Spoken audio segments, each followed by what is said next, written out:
Bring the horns in. We going all in. I was one of the re-founders of the National Lawyers Guild at Columbia Law School. It had been closed down since 1950 because of the Red issues. At the school specifically, or the guild generally? No, at Columbia Law School when I was in law school. And the left, which were very few of us at Columbia Law School, reformed the National Lawyers Guild there. And the summer after the rebellion in 1968 at the law school, I got very involved with the Guild, even more than trying to get members at Columbia, because I was on the original Mass Defense Committee, securing lawyers to defend the students.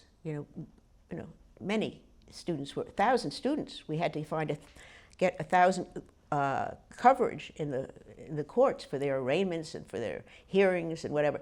So that was the full work of the Guild, and that was the first mass defense work, really, that the Guild was involved in. And that mass defense work led to very easily, significantly into drawing lawyers together to go and work at Attica. Yes, that was a very interesting time because that was a very activist time for Guild lawyers across the country.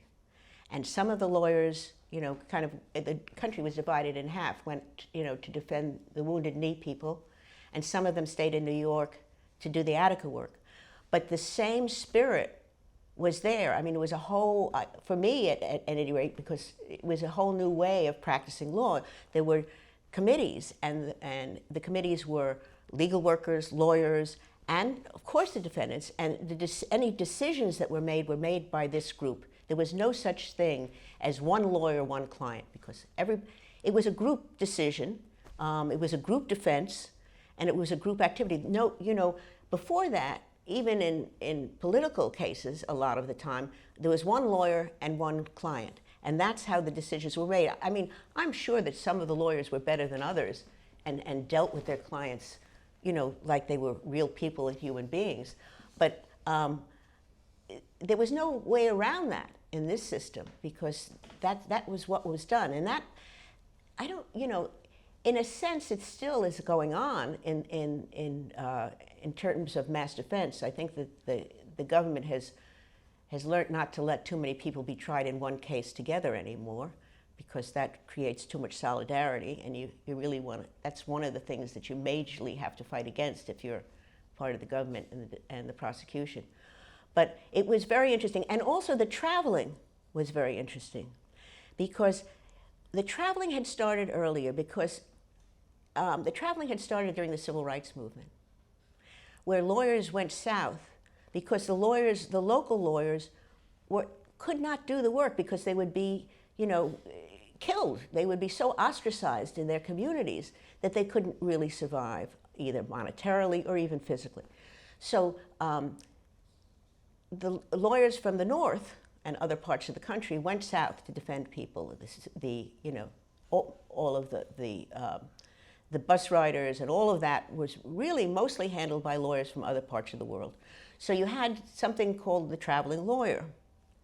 And the traveling lawyer that started there, really, and I know it started elsewhere, because you had Alexander Hamilton coming to New York,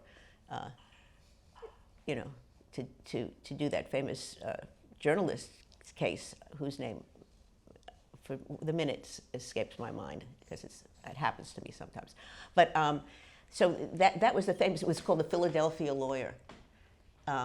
Hamilton came from Philadelphia to represent a client in New York who was charged with sedition.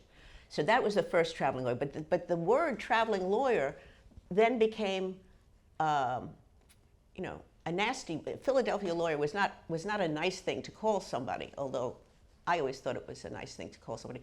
But anyway, so we then, from the Southern Civil Rights Movement, had a whole traveling lawyer concept. So going up to Buffalo or going to Wounded Knee was a natural activity, because it had happened in the South.